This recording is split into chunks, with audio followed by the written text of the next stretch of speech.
welcome to the Southwestern PA Business Podcast. My name is Mandy Pryor, and today we'll be talking about financial advising with Christine Musuneggi of the Musuneggi Financial Group.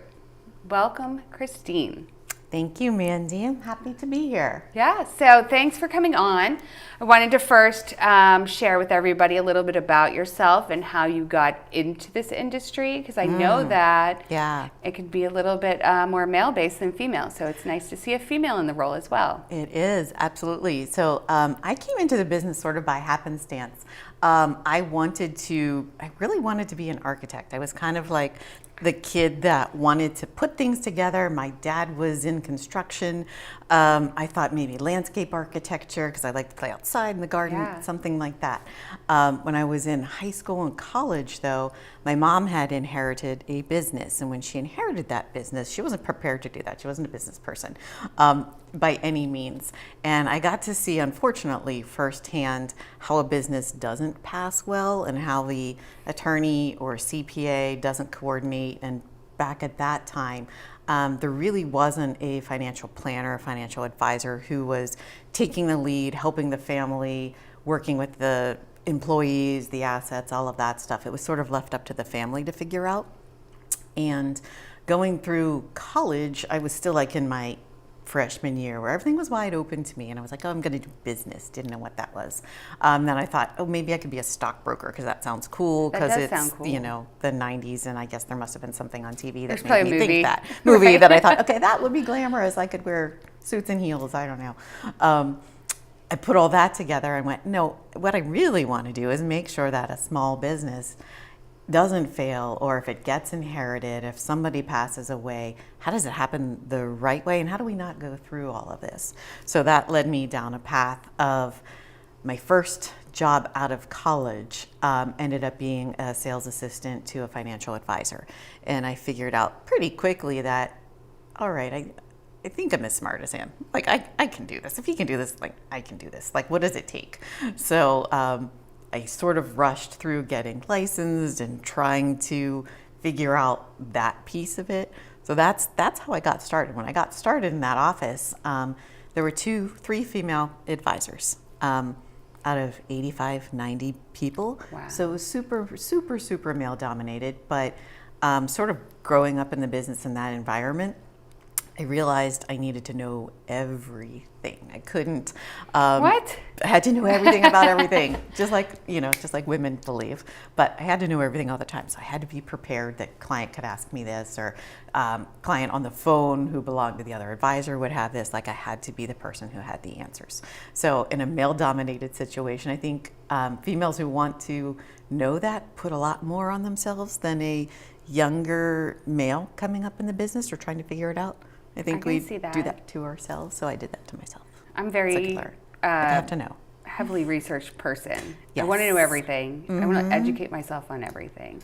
Yeah. And especially, and I'm sure you work with all different types of businesses, so you have to know how all different types of businesses function. Yeah. That's same with my role in the chamber. Like, I have to know how each one functions differently, and like what's going to help them grow in their space, as opposed to what this other one is completely different and needs none of that. So yeah, that's definitely very challenging. similar. Yeah, whether it's family owned or it's an owner operated franchise or just a division of a larger company, you're either dealing with a board or a board of leadership that is family based, and then you have the family inner workings. Oh goodness.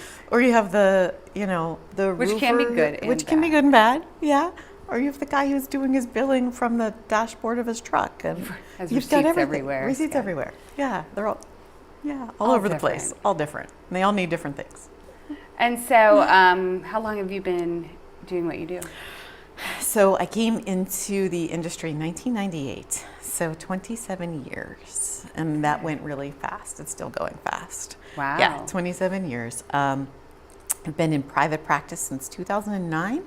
I was in a leadership role that dissolved when the market crashed, and I thought this is a great time to go into private practice and build a business. Yeah. It was really hard, but I did, and focused on just making sure that I had a good practice. And then I moved over to my family's business in 2012, and that's where I am now, the Musuneggi Financial Group. So So what is the big difference now with running a private practice versus what you were doing before? Yeah, so what we were doing before was great. It was very corporate focused. It was like a Fortune 200 company. So there were systems, processes, trainings, onboarding, systems for everything. In a private practice, you're the person who still does all of the work of being the advisor. But you have to figure out your lease and your copier and your hiring and your firing and strategic planning.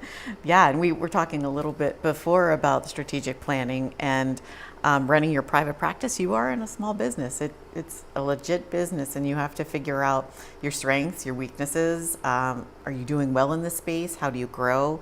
How do you strategically grow? Do you grow too fast, too slow into the right areas? So it's everything that I learned to love about small business, but we speak small business because we are a small business and really understand the pain of, and that's the biggest difference, I think. It is. You're in everything. You're in everything. Like yes, when something breaks, you have to stop because nobody else, you know.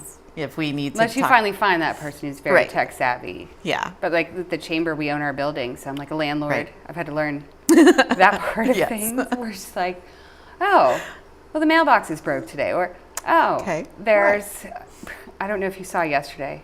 I did. There was a squirrel. A squirrel came out. Like we noticed last week, our plexiglass on the free pantry had broken. And so I was like, oh, we have a handy guy. Mark Brillmeyer, we love you so much. And he'll come just like fix things for us, you know, on a volunteer basis. So we love him. But we had the golf out and we hadn't even reached out to him. And so apparently there was a squirrel in it and jumped out at my assistant yesterday while I was out of the office. So, that's not something you can plan not for. An everyday thing that occurs in the corporate world. No, it doesn't. They don't have squirrels jumping out of their pantry. And then today I'm like, oh, well, now I have to put up a sign, be cautious till we get because that. Because of squirrel jumping. Yeah. Squirrel is in. Anyway. Yeah. So, and then you have the day-to-day and invoicing and like everything else that you have to do. So that's like your back end. It's like, oh, well, I have to do all of this other things to make my actual business grow. Right. Yeah. We were deep in the process of rebuilding our tech stack. So to us, that means we have a system where we track client information at like a CRM, client management system. And then we have to build onto that all the components of what we need to run our business and do accounting and, do the tracking and do the actual planning, managing the investments, do the marketing, the outreach, all of that. So researching, rebuilding a tech stack, not something I thought, going through college with a finance marketing degree, that was not something that came up ever. No. Or when we have interns come in, if they think they want to go into financial planning or financial advising, the extent of all of the things that go into running a business keeps us on the independent side versus in a corporate side where you go to work, you do your advising, and then you leave. It's not that in a private practice. It's not that. You're in there. You're in it. Yes, we're in the muck, which is good. I mean, I think that when you are in the muck, though, you learn more. Oh yeah. And it's harder work, but it's your work, and I think that's so much more rewarding than going through the processes and having like processes are important, but being able to reformulate them on your own because you see the trends is makes a big difference in the day-to-day. It does, and it really helps us identify with what a business owner is going through when we're working on their planning or we're working on their retirement plan or talking to their employees or talking about their exit plan or their accounting. We're doing it too, and we know just how little time and focus they have for us. Like I've heard people say at different conferences and whatnot that there's two things a business owner knows. They know their Amex bill, so they know what they're spending, and they have attention span of a goldfish for you. So if you really want to focus on their planning, you're doing it all behind the scenes, and you're delivering it in an encapsulated, impactful way to make the most of their time. So it's extreme focused time management also. So we feel that, but we know how to communicate that too. And it's long hours. It's long hours. Yeah, I think I left at 8:30 last night. So, it's not a complaint, it's just long hours. That happens. I mean, even I would say 8:30 is usually my Wednesday night. So yeah, right. It's a long day. It's a long day. But but it's my day. It's rewarding. Yes. Yeah, it's your day, and that's what makes it different. Yeah. So, I know you have some new stuff going on. We do. Can you share a little bit about any of that? Yeah. So we moved to our new space in South Point in December of 2023, and you came and did a ribbon cutting for us, which was awesome. But that elevation of the space allowed us to then move forward with some of the strategic planning we had been talking about. So we were able to launch MFG Insurance Services, which is just what it sounds like, insurance services for our existing planning clients.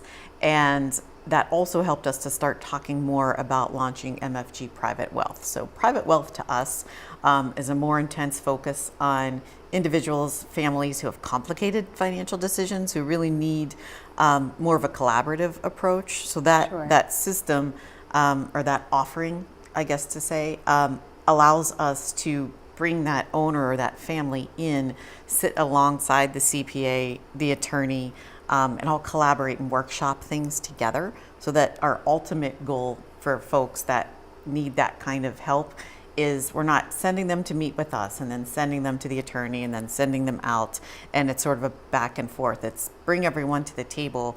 So you don't have to meet everybody individually, then nobody's on the same page, everybody's planning differently. Yes, definitely a collaborative approach all at one time, more efficient for that business owner who just doesn't have the time for these types of things, and it's complicated and it's emotional and it's hard. So that idea of private wealth is to make it easy for the families to have hard conversations and to get somewhere with them.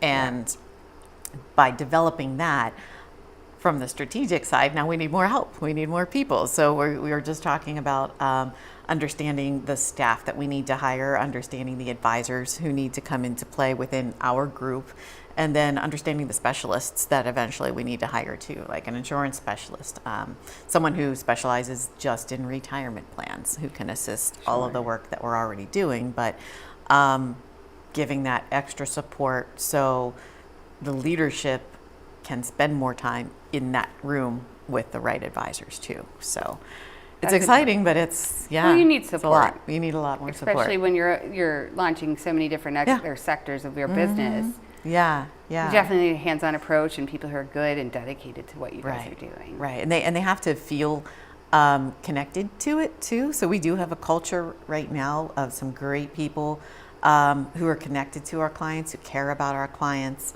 and replicating that from the client experience is important, but also the culture inside the firm of we know clients by first name, we know their dog's name, we know what their grandkids are up to, replicating that. We can't deviate from that because that makes us who we are, that family and that's huge approach. To any business is like knowing your client, knowing your client's actual life. Their life, right. Know their life. Yeah. It makes a big difference. I don't care what you're selling. Like you could be selling chocolate. You can be selling chocolate. Know their preference. Yeah, but you got to know that Timmy that comes in here has that tree nut allergy. Yes. And so you have to be aware of that. And they love you more if you already know that, have something prepared for them. And then you'll get that client back. They'll tell the other tree nut families. It expands. It does. It's that extra care that makes so much of a difference. Yeah. So we don't want to lose that in our growth. We want to hone more in on that. And as a family-owned business, we joke that we've kind of taken that to the extreme at this point. We have another husband and wife couple who work with us, work inside of our office. Know that. Yes. That's a lot of dynamics in there that are interesting. Yes, we also have a mother-son that are not Christopher and Mary Grace. So really, our intern who was with us, you've cloned yourself. We've cloned ourselves. We're like, okay, mother-son works, couples work.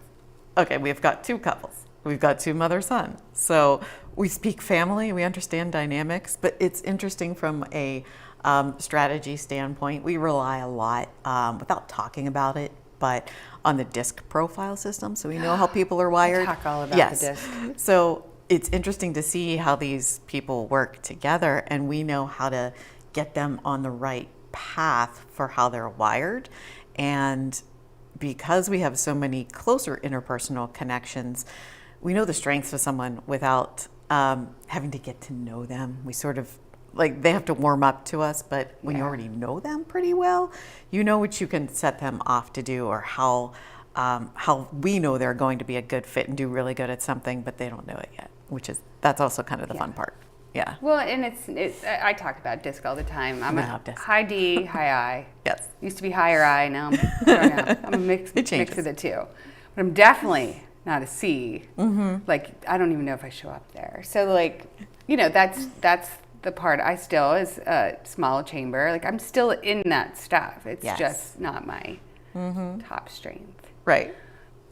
But if you get that person who's that, you know, conscientious, loves the spreadsheets, loves like organizing and all those little tiny financial details, that's so important to balance. Just the fabric. And know that they do that. So don't they send this person. I'm not going to take that person if they were working with me and say, go speak in front of the crowd. Right. You don't want that to happen. Go make a sales call. Well. That person is going to be like, I'm done. I got to go. This is not my world. I don't do this kind of thing. Like, they will have a, just like me, they're like, hey, you're going to have to do formulas on this spreadsheet to get all of this. I'm like, no thank you. I mean, I'll give it a try, but it's not my strength. So we use a lot of that. Well, that's good. I think DISC is very important. And there's a few different personality tests that you can use to figure out how your employees work. And it's good if you know that too for your clients. Exactly. We, at one point, would communicate sort of in a way that would say, okay, this person's a high D. I need you to craft your return email short, to the point. They don't have time, bullet point. If it was someone who was more sensitive and wanted you to ask them about their dog, wanted you to talk about their day, you'd have to rewrite that. No bullet points. Give me some flowery messaging. And it's hard to teach that. So some people who are already wired that way, you can explain, this is how the client wants to hear that message. And this is that platinum rule of speak to them, treat them how they want to be treated, not how you think they want to be, which is a whole thing all by itself. Though. But you have to treat everybody individually. You can't be the different. And what's funny is, like, whenever I go to email, I'm like, I get 100 emails a day at least. So I'm like, and I am very black and white when I first write them. And every time I write an email, I'm like, hi, we need A, B, C, D, and can you get this? We need this on this date. And I'm like, thanks. Hi, how are you? And I always add that in. How's it going? Or what, you know, and I'm not trying to be, I don't want to come across rude or anything. Like, my brain is like, okay, I have to do this. Okay, I have to do this. Okay, I have to do this. And then I'm like, but how are you? Do you need anything? And I always add that. You'll always see me adding that in, my exclamation point. And I'm like, okay, now it's a good now it's a good fit. Yeah. It's just, I mean, people are wired differently. And some people will write emails in like a paragraph, whereas other people write one sentence, and it's a bit different. Right. Yeah, and just knowing the how someone wants to receive that message, and if you make it too long, they're not going to hear it. They're not going to read it. Maybe it gets flagged, but that important piece that you're trying to communicate will completely get missed because they're not receiving it in the way that they want to. So we work a lot on that. So it's kind of a strange thing to think about investments, insurance, retirement plans, financial planning, and like the crux of the work we do. But also here's communication. And communication without that piece doesn't matter. The technical work. Like, wow. That's great, fantastic. But you didn't communicate it into a way that I get it, that I understand it, that I feel safe, that I feel secure, that I think I'm making good decisions. So and people who are new to working with financial advisors are very timid about it. They don't want to give up their money. Like you know, a lot of them have inheritances of some kind, and they're just like, what do I do? Right. And so they need somebody with empathy or to understand that that's where their mindset is.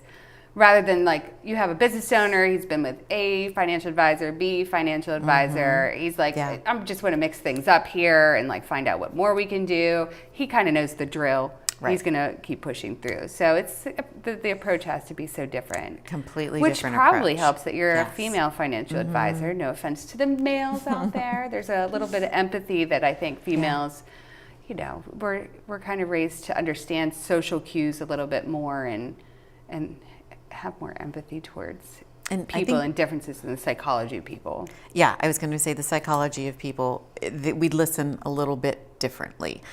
We may hear or notice that If it's a husband and wife couple, maybe she's reacting differently, maybe he is, maybe his arms are crossed, or she's not paying attention, she isn't feel like she's engaged. So a lot of the hard work is to make sure they both feel equally understood, heard, communicated to, and understand that they're scared, they're nervous. Yeah. Nobody wants to talk to an attorney or a financial planner. You know, it's the unknown. And a lot of the times with women of all ages, we do want to research. We do want to know. We do want to understand what we're even going to ask about, understand the topic first. I heard, clients have said in the past week or so, well, I went to my doctor and then I Googled it and I told them what I found. And I was like, ooh, I'm sure they love that. I'm sure they love Dr. Google when you Although go in. I have had Dr. Google work a time or two. Yeah. But I mean, I had to weigh it against other Dr. Google results. Like, it was a very research project of mine. Right. But we know that when people come in, they've sort of done that to get an idea. So they're educated, but not really. They're still nervous because they don't understand it. So we take a lot of time to educate and to slow down where we need to, and to just understand, like, what's really upsetting them? Like, why are you here? What is the problem? So it's a lot of psychology too. And communication. I mean, I think understanding people is one of the biggest assets you can have in the business world. I mean, let's have a husband and wife team. You have maybe a high D, high I husband, and a SC wife. And so she's going to sit back and she's being analytical, but he's saying what he wants. He's like, this is what I want. So she's taken back, but she has questions. Like, how do you get her to say what she feels about it? And vice versa. I mean, I come from an Italian family. We're a little loud. The women. The men are like, I'm just going to listen. Like, they're very happy in their own little quiet world. So, the wife's coming in and she's the loud one and she has this. But the husband's like, but here's this. And maybe they have that quiet strategy in mind. And so you have to get that out of him. So it's like, it's such differences in, like, the dynamics, especially when it comes to private wealth. It absolutely is. And making sure that, and I'll say jokingly sometimes towards the end of a conversation or the first time we meet, so here's the opportunity for you to ask me everything that you're going to say to him in the truck on the way home. So I know that you have questions, so let's get them out. And I just try to let people be comfortable knowing that I know that they're not. Just let's put this out there. I know you have questions. You're going to ask him to repeat what he heard, which may not be what I actually said. So let's talk about it. So that elongates sometimes, but we get there. I'm like a waiter. I like to let things settle in, let it go around in my brain for a week or two, and then I'm like, because then you think of other things too. Right. I'm not a snap decision maker. I needed to sit in there for a minute. Yeah. It makes a difference. To breathe. Yeah. Whereas not everybody's like that either. Some people are like, okay, that sounds great. Let's do that. Sign me up. What do I need to do next? Yeah. And other people are like, I'm going to go hide again. Right. I'm going to go research some more. I am intimidated by finances. So what do you think the biggest strengths of working with the Musuneggi Financial Group are? The biggest strengths, the diversity of our experience, I think, and the diversity of our approaches. So when Mary Grace founded the firm, she really worked a lot with women who were divorced, widowed, single on their own, and that was her strength, and that's who she really attracted to work with her and build the brand and build her business. Chris started working with her, and that really brought in more families and younger couples. And my experience from the previous firm was take all of that and then throw in a business or a farm or a problem.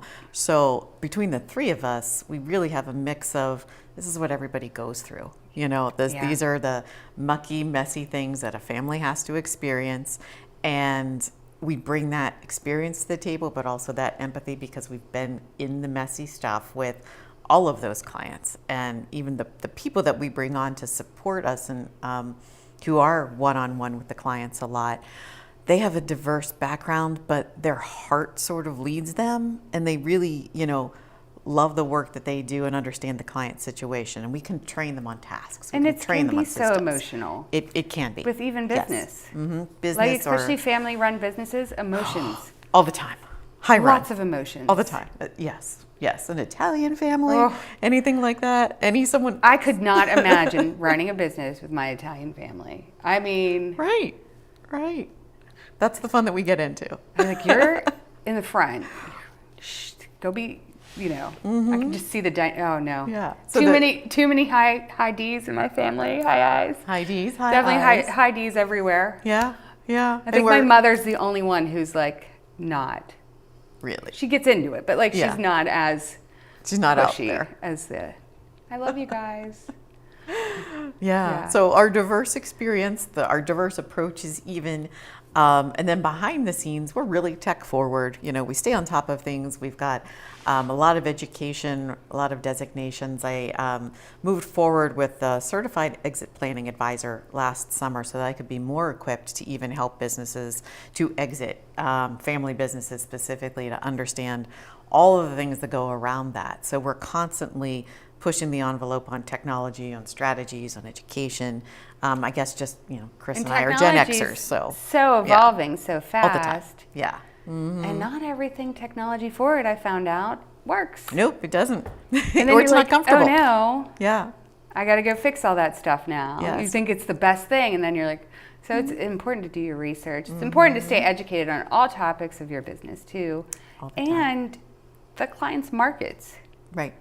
What's changing in their world?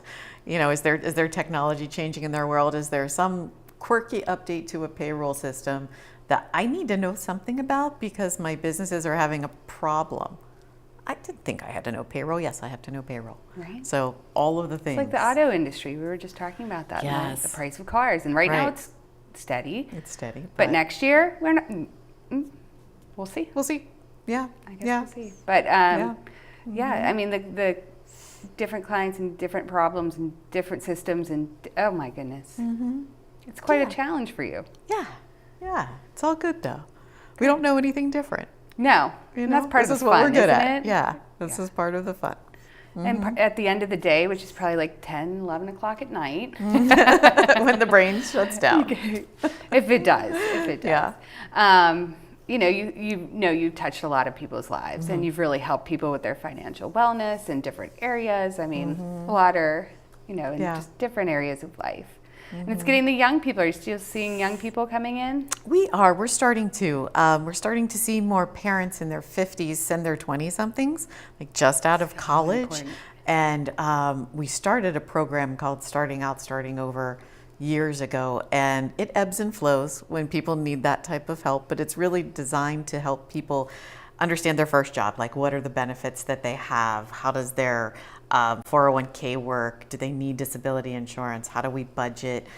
All of these things that they need to know when they're starting out in life.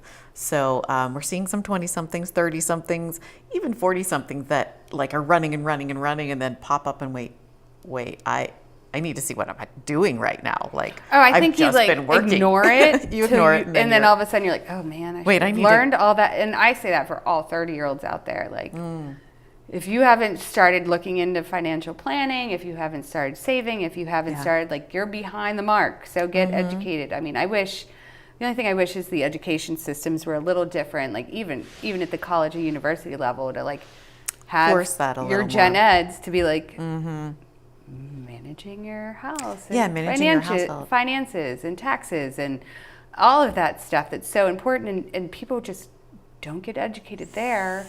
But I took an archaeology class, so that's really come in handy when I'm digging up dinosaurs in Peru. Right, I got to travel. Yeah, but I think that also speaks to when we've got families like parents and grandparents. They think the kid can't manage the money, so they're hesitant to complete their estate plan, or they're going to put everything into trust until he's 23, 25, 28. 30, 35, like how old is he going to be before he's old enough to get what I want to leave to him, but he's not showing me that he's responsible yet. It creates family dynamics that even like the kids aren't aware of or the parents aren't aware of, but grandparents are.